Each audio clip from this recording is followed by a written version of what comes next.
कैसे हैं दोस्तों। मुझे उम्मीद है आप सब ठीक होंगे। आज मैं चाइनीज ड्रामा का सेकंड पार्ट लेकर आया हूँ। मुझे उम्मीद है आपको वो भी बहुत अच्छा लगेगा, इसीलिए इस चैनल को सब्सक्राइब कर लें और लाइक फॉलो सब कुछ कर दें, जो भी आप कर सकते हैं। इससे हमारी बहुत मदद होगी। अगर आपने पार्ट 1 नहीं देखा तो पहले वो जाकर देखिए। सेकंड पार्ट की शुरुआत में फीमो वैन से पूछता है कि तुम इतनी लेट क्यों आई, क्या तुमने मेरी ऐड नहीं देखी। वैन उसे बोलती है क्या वो ऐड मेरे लिए थी, और वो उसे बोलता है कि क्या तुम ऐसे ही हर किसी को किस करने लग जाती हो, ये तो आदत बहुत गंदी है तुम्हारी। और वेन को तो इस बारे में कुछ पता ही नहीं होता। फिर वहाँ पर जिंग आ जाती है, जो कि उन्हें ऐसे देखकर बहुत हैरान होती है, और वो वहाँ पर फीमो की मेडिसिन लेकर आई होती है। फिर वो वहाँ से चली जाती है सीधा फीमो की मॉम के पास। जब फीमो की मॉम मुझसे सारा कुछ पूछती है तो वो बताती है कि मुझे ऐसे लगा जैसे फीमो वेन को किस करने ही वाला है। ये सुनकर फीमो की मॉम बहुत ही ज्यादा खुश हुई और बोलती है कि हमने सही लड़की को ढूंढ लिया जिसे फीमो ढूंढ रहा था। फिर हमें वेन और फीमो का सीन दिखाया जाता है, और वेन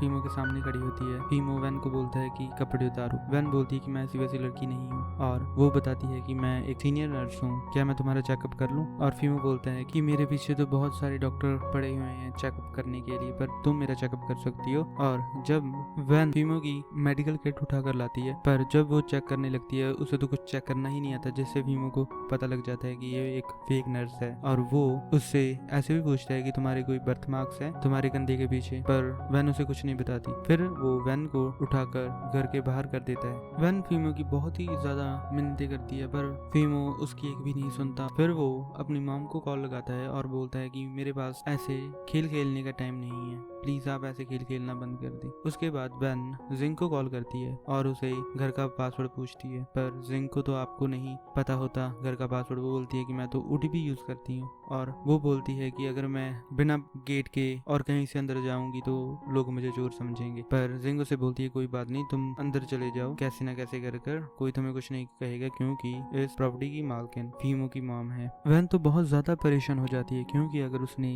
ये मिशन कंप्लीट ना किया तो वो अपना थिएटर नहीं बचा पाएगी। इसलिए वो अपना दिमाग लगाने लग जाती है, और फिर वो मूवीज को याद करती है कि कैसे लोग पासवर्ड को ब्रेक कर अंदर जाते हैं, और उसे आइडिया आ जाता है। वो अपने मेकअप पाउडर को उस लॉक पर लगा देती है, और जिससे उसे उस घर का अंदर जाने का पासवर्ड मिल जाता है, और वो बड़ी ही आसानी से घर के अंदर चली जाती है। पर जब वो यही ट्रिक अंदर वाले लॉक पर आजमाती है तो वो फेल हो जाती है। क्योंकि बाहर वाले लॉक का एक ही नंबर का पासवर्ड था, जिसे वो बार बार दबाकर आसानी से अंदर आ जाती है। पर जब वो अंदर वाले पर करती है उस पर मल्टीपल नंबर वाला पासवर्ड था, जिससे वो उसमें फेल हो जाती है। फिर वो दूसरे खिड़की दरवाजे चेक करती है अंदर जाने के लिए, पर सारे लॉक होते हैं। उसके बाद वो भागती भागती बाहर आती है, और वो एक डिलीवरी बॉय को देखती है, जिससे उसके दिमाग में एक नया आइडिया आता है। वो डिलीवरी बॉय की ड्रेस पहनकर और एक बैग लेकर गेट के आगे चली जाती है, और गेट को नॉक कर उस बैग के अंदर लेटकर उसे बंद कर देती है। उस बैग को कोई उठा लेता है,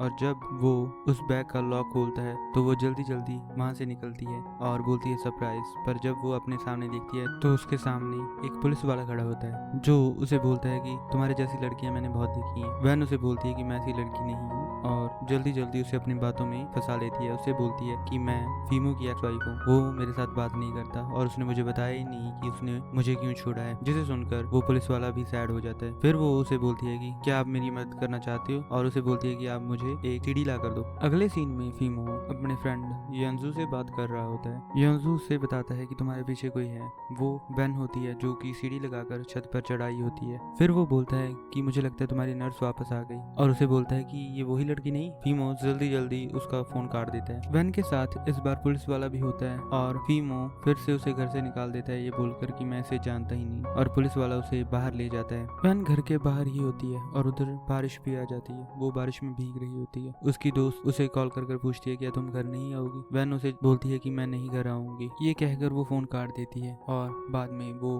अपनी थिएटर को लेकर टेंशन में हो जाती है, और उसे ऐसा लगता है कि अब वो अपना मिशन कंप्लीट नहीं कर पाएगी, जिससे उसे अपने थिएटर को खोने का भी डर सताने लग जाता है। ये सारी बातें याद कर वैन फिर से भागकर घर के आगे चली जाती है। उधर फीमो भी उसकी टेंशन ले रहा होता है कि इतनी बारिश में वो बाहर ही होगी। वो उसे कैमरे से देखने लग जाता है और एकदम से ही वैन किसी कार से डरकर नीचे गिर जाती है। उस कार में उसका एक्स बॉयफ्रेंड होता है। वो वैन को देखकर कार से उतरकर उसके पास आ जाता है छतरी लेकर और उसे अपना कोट पहना देता है। वैन उसके साथ लड़ने लग जाती है कि तुमने ऐसा क्यों किया, तुमने मुझे धोखा क्यों दिया। और वो बोलता है कि जो भी मैंने किया हम दोनों के लिए किया, क्योंकि पहले उसके पास कुछ भी नहीं था, पैसे भी नहीं थे, पर आज वो जो चाहे वो खरीद सकता है। और बोलता है कि मैं तुम्हें आज भी बहुत प्यार करता हूँ और थोड़ा टाइम रुको, मैं सब कुछ ठीक कर दूंगा। पर वैन का तो जैसे दिल ही टूटा पड़ा था, वो उसके साथ लड़ने लग जाती है कि तुमने ऐसा क्यों किया, अगर तुम ऐसा ना करते हम खुशी खुशी अपनी जिंदगी बिताते। वो बोलता है कि हम कुछ नहीं कर पाते, ना पसंद का खा पाते, ना पहन पाते, ना रह पाते। उसके बाद उसे